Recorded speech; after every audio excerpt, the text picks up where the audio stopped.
Dhanik Bharat Educational Institutions, Inter, IIT, JEE, NEET, admission opened. కక్ష సాధింపు చర్యలు మొదలుపెట్టింది టీవీకే సర్కార్. ఐటీ శాఖ మంత్రి ఆర్ కుమార్ పై విమర్శలు చేశారు ప్రముఖ యూట్యూబర్ మారిదాస్. ను మధురైలో అదుపులోకి తీసుకున్నారు చెన్నై పోలీసులు. ప్రభుత్వ పనితీరును, పరిపాలనా విధానాలను తీవ్రంగా తప్పుపడుతున్నారు మారిదాస్ వీడియోలు సామాజిక మాధ్యమాల్లో వైరల్ అవుతున్నాయి. సుమోటోగా కేసు నమోదు చేసింది చెన్నై సైబర్ క్రైమ్ విభాగం. మారిదాస్ను ప్రశ్నించేందుకు అదుపులోకి తీసుకున్నారు చెన్నై పోలీసులు. గత డిఎంకే పాలన అణిచివేత పంధానే సీఎం విజయ్ కూడా కొనసాగిస్తున్నారంటూ సోషల్ మీడియాలో విమర్శలు వెలువెత్తుతున్నాయి.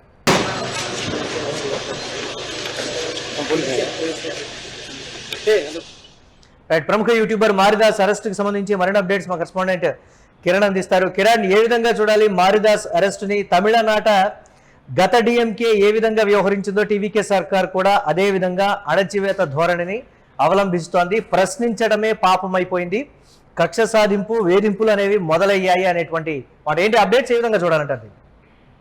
మరి ప్రముఖ యూట్యూబర్ మారిదాస్ ను మదురైలో చెన్నై పోలీసులు అదుపులోకి తీసుకున్నారు. ముఖ్యమంత్రి జోసెఫ్ విజయ్ ప్రభుత్వంపై వరుసగా వీడియోలు సోషల్ మీడియాలో వైరల్ అవ్వడంతో సైబర్ క్రైమ్ కేసు నమోదు చేశారు. సైబర్ క్రైమ్ పోలీసులు సుమోటోగా కేసు నమోదు చేయడం, సో నేరుగా మదురైలో ఉన్న యూట్యూబర్ మారిదాస్ ను అరెస్ట్ చేశారు చెన్నై పోలీసులు. మదురై నుంచి చెన్నై కూడా ఆయన్ను తరలిస్తున్నారు. అయితే ఇక్కడ ప్రధానంగా తమిళనాడు రాజకీయాల్లో ప్రస్తుతం అధికారంలో ఉన్న జోసెఫ్ విజయ్ ప్రభుత్వానికి ఇటు సోషల్ మీడియా వారియర్స్ మధ్య యుద్ధ వాతావరణం వల్ల ముఖ్యంగా సామాజిక మాధ్యమాల్లో అత్యంత ప్రజాదరణ కలిగిన మారిదాస్ టీవీకే ప్రభుత్వం పైన అటు కమ్యూనికేషన్ మినిస్టర్, ఐటీ శాఖ మంత్రి, ఏఐ శాఖ మంత్రి అయిన ఆర్ కుమార్ పై విమర్శలు చేయడంతో నేరుగా సైబర్ పోలీసులు సుమోటోగా కేసు నమోదు చేయడం, ఆయన్ను అదుపులోకి తీసుకోవడం కూడా జరిగింది. ఇక్కడ మారిదాస్ ను చెన్నై నుంచి ఒక పోలీసు ప్రత్యేక బృందం నేరుగా మదురై వెళ్లి మదురైలో అరెస్ట్ చేయడం జరిగింది. టీవీకే ప్రభుత్వంతో పాటు పలువురు రాష్ట్ర మంత్రులు లక్ష్యంగా చేసుకుని మారిదాస్ నేరుగా విమర్శనాత్మక వీడియోలు పోస్ట్ చేస్తున్నారనే ఆరోపణలపై ఆయన అరెస్ట్ చేశారు. రాష్ట్ర ప్రభుత్వ పనితీరును, పరిపాలనా విధానాలను, ప్రభుత్వ పనితీరు తప్పుపడుతూ ఆయన చేస్తున్న కామెంట్ సామాజిక మాధ్యమాలలో వైరల్ కావడంతో చెన్నై సైబర్ క్రైమ్ నేరుగా సుమోటోగా కేసు దర్యాప్తు చేసింది. చెన్నై క్రైమ్ విభాగానికి సంబంధించిన ప్రత్యేక బృందం నేరుగా మదురై వెళ్ళారు. మదురైలో యూట్యూబర్ అయితే మారిదాస్ నివాసానికి ఈ చెన్నై పోలీసు విభాగం వెళ్ళింది. ఆయన్ను విచారణ నిమిత్తం సెక్షన్ల మీద కేసులు నమోదు చేశారని తర్వాత వెల్లడిస్తామంటూ చెన్నైకి సంబంధించిన సిటీ విభాగానికి సంబంధించిన ఓ పోలీస్ కమిషన్ వెల్లడించారు. ఇక్కడ ప్రధానంగా గతంలో డిఎంకే ప్రభుత్వం అనుసరించిన విధానాలనే టీవీకే ప్రభుత్వం అనుసరిస్తుంది. గతంలో డిఎంకే ప్రభుత్వానికి ఎవరైతే వ్యతిరేకంగా మాట్లాడినారో కొంతమంది నేతలను అరెస్ట్ చేసిన విషయం టీవీకే విజయ్ అధికారంలోకి వచ్చిన తర్వాత కొంతమంది యూట్యూబర్లను రిలీజ్ చేయాలంటే తక్షణ ఆదేశాలు జారీ చేసిన పరిస్థితులు. ఇలాంటి నేపథ్యంలో ఏదైతే గత ప్రభుత్వం అనుసరించిన విధానాలనే ప్రభుత్వం అనుసరిస్తుంది. సోషల్ మీడియాలో ప్రభుత్వ పనితీరు పట్ల విమర్శించే హక్కు ప్రతి పౌరుడికి ఉంటుంది. విమర్శించినంత మాత్రాన అరెస్ట్ చేయాలని సుప్రీంకోర్టు ఎక్కడా చెప్పిన నేపథ్యం లేదు. గతంలో కూడా సోషల్ మీడియాలో పెట్టే పోస్టులకు అరెస్టులు చేస్తే అసలు భారతదేశంలో ఉన్న జైల్లో సరిపోవంటూ సుప్రీంకోర్టు వ్యాఖ్యానించింది.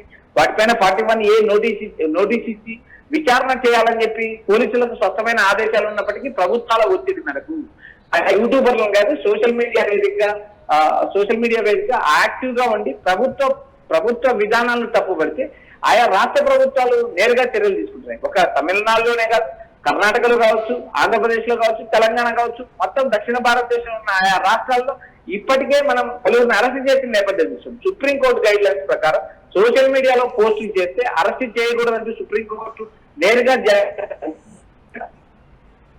అయినప్పటికీ ఆయా రాష్ట్ర ప్రభుత్వాలు చేపట్టలేదు.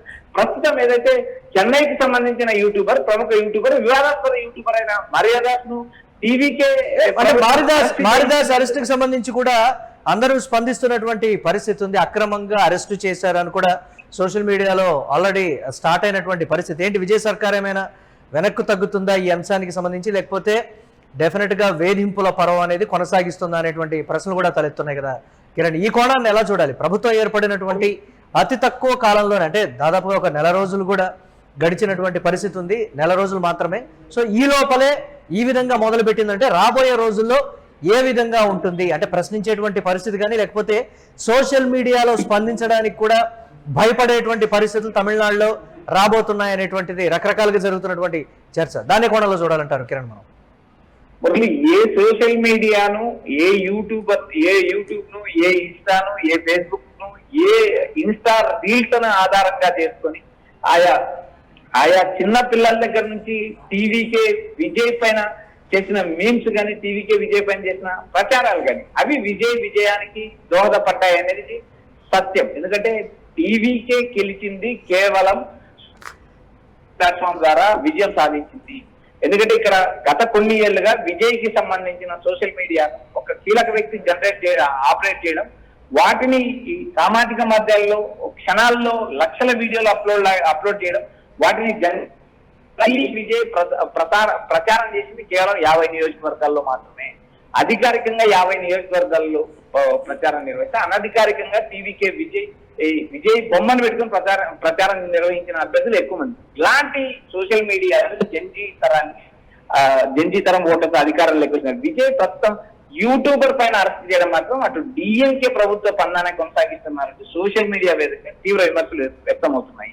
ఎందుకంటే ఇక్కడే ప్రధానంగా ప్రభుత్వం పైన విమర్శలు చేయడం ప్రతి పౌరుడి హక్కు. ఎందుకంటే ప్రభుత్వాన్ని విమర్శించే హక్కు పౌరుడికి ఉంటుంది. ఎందుకంటే పౌరుడు ఓటేయడం వల్లే ఆ ప్రభుత్వం వచ్చింది కాబట్టి ప్రభుత్వ పనితీరును, ప్రభుత్వ పారదర్శకతను, ప్రభుత్వ విధానాల్లో ఉన్న లోపాలను ఎత్తి చూపే అవకాశం యూట్యూబర్ కే కాదు సామాన్యుడిగా ఉంటది. ఒక యూట్యూబర్ గా విజయ్ ప్రభుత్వం చేస్తున్న కార్యక్రమాలపైన వరుసగా మర్యాద వీడియోలు సోషల్ మీడియాలో వైరల్ కావడంతో చెన్నై క్రైమ్ బ్రాంచ్ పోలీసులు నేరుగా సుమోటోగా కేసు నమోదు చేశారు. చెన్నై నుంచి ఒక పోలీసు విభాగం మదురై వెళ్ళింది. మదురై నుంచి ఆయన అరెస్ట్ చేశారు. మదురై నుంచి చెన్నైకి తరలిస్తున్నారు యూట్యూబర్. అయితే ఇక్కడ ప్రధానంగా గగ్గోలు పెడుతున్నాయి, ప్రతిపక్షాలు తీవ్ర విమర్శలు చేస్తున్నాయి. ప్రతి పౌరుడికి ప్రభుత్వం చేసే మంచిని, ప్రభుత్వం చేసే చెడుని విమర్శించే హక్కు ఉంటుంది. అది వ్యక్తిగత వాక్ స్వేచ్ఛను హరించే హక్కు ఎవరికి లేదు, విజయ్కి లేదు, మరొకటి లేదు. ప్రభుత్వం అధికారంలో ఉన్నంత మాత్రాన పౌరుల మీద ఉక్కుపాదం మోపుతాం, అటు మీడియాను కానీ, ఇటు సోషల్ మీడియాను కానీ అణిచివేస్తాం అనే ధోరణి మంచిది కాదు. గత డిఎంకే విధానాలు అవలంబిస్తే విజయ్ కూడా ఎక్కువ కాలం తమిళనాడు రాజకీయాల్లో ఇమడలేరు అనే విమర్శలు వినిపిస్తున్నాయి.